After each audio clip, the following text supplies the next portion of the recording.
Langston Hughes is remembered as the leader of the Harlem Renaissance, but in actuality he was much more than a poet who broke down racial barriers. He was also a social activist, novelist, playwright, and columnist. The 1920s were a time when many poets were experimenting with rhythm, and Hughes was one of the earliest poets to work in the style of jazz poetry, which created a distinctly African American voice. At an early age, his parents separated due to his father's abandonment of his family, and eventually he ended up living with his maternal grandmother, Mary Patterson Langston. She had a profound influence on him, as she was the one who instilled racial pride in him.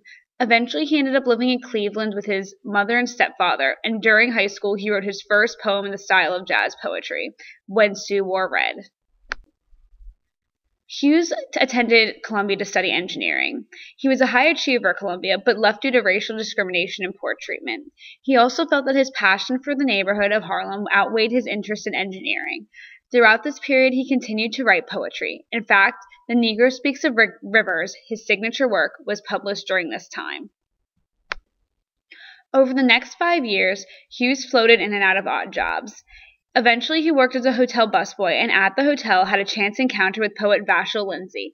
Lindsay was impressed with Hughes' work and publicized him as the new great black poet. And by this point in time, he had published enough work and was about to create his first book of poetry. Hughes' three biggest influences were Walt Whitman, Paul Laurence Dunbar, and Carl Sandburg. Aspects of all three men can be seen in his work. While Walt Whitman was crucial during the emergence of realism in poetry, Dunbar was a very influential black poet who had colorful descriptions that are present in Hughes' work, and Sandburg often employs descriptions of urban life into his work. Hughes took no shame in his blackness, and this is vital to his poetry. The concept of black is beautiful is very prevalent in his writings. Also, he and other Harlem Renaissance writers criticized the African American political leaders of the time.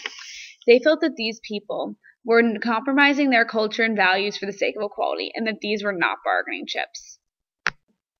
Hughes' perspective of African American life in the U.S. was unbiased.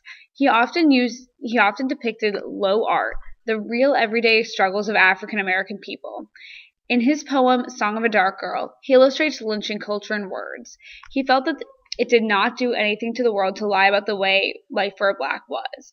But all this said, he was criticizing social norms through his poetry. Even as disheartening as some of his poems, such as Song of a Dark Girl, are, his overall goal was empowerment of the black community through resiliency, humor, music, and courage in his poetry. He worked to go against African American self-hate by working to unite African Americans with their African origins. This attitude spread further than U.S. borders and influenced the negritude movement in France. Hughes was one of the premier jazz poets of the 1920s. Hughes' poem, The Wary Blues, is a perfect example of this. It tells the story of a man playing the blues, but it also employs the rhythm. The repetitiveness of the A sound at the beginning and repetition of the word blues throughout the middle reads much like lyrics to a jazz song. Hughes understood the sentiments of young African Americans in the 1960s, specifically young African American writers, but he felt that much of the literature being released during this time was too angry. He encouraged writers to be more objective about race. Hughes saw the best way to fight for equality in literature was to present it as it was, but without aggression. You can talk about across the railroad tracks. To me, it's here on this side of the tracks. You can talk about up in Harlem. To me, it's here in Harlem. You can say jazz on the south side. To me, it's hell on the south side. Kitchenettes with no heat and garbage in the halls. Who are you, outsider? Ask me who I am. The title of the poem tells us who is being spoken to. The first three stanzas start with the word you, meaning the visitors. But these are not just any visitors. Specifically, they are white people. By describing these neighborhoods as the Black Belt, Hughes establishes that as these areas, their greatest characteristics are race. The dividing point between them and the rest of the cities is a racial barrier, not a physical one. Hughes italicizes 4 words in this poem. Where the white community sees the black neighborhood as a cross, it is here for the black community. While these two communities may be in the same place geographically, they are seemingly 2 different places. One could imagine replacing the references to the different neighborhoods with references to different countries across an ocean from each other and getting a similar effect. While these places may be distant and desolate to the white community, they are present here to the black community. In the address, you can almost imagine Hughes pointing his finger right in the face of the white community and acknowledging their condescension. By repeating this phrase 3 times and responding each time with, "to me," he is establishing the cowardice of talking behind someone's back about something you don't understand. In this case, that someone is an entire community. The long dash in the first 3 stanzas has many uses. On the surface, it separates the 2 ideas that Hughes presents, but it also acts as a physical racial barrier on the page.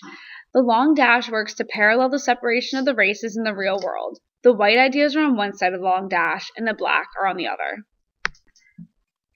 In the 3rd stanza, Hughes compares jazz and hell. He says that the white observer chooses to only see what he wishes. In this case, all the white man gets from the south side is jazz. But to the black resident, there is much more to the neighborhood than jazz. Hughes describes the neighborhood as hell, plagued by problems associated with black communities, but also showing that black people are more than just what white people choose to take from them and pay attention to.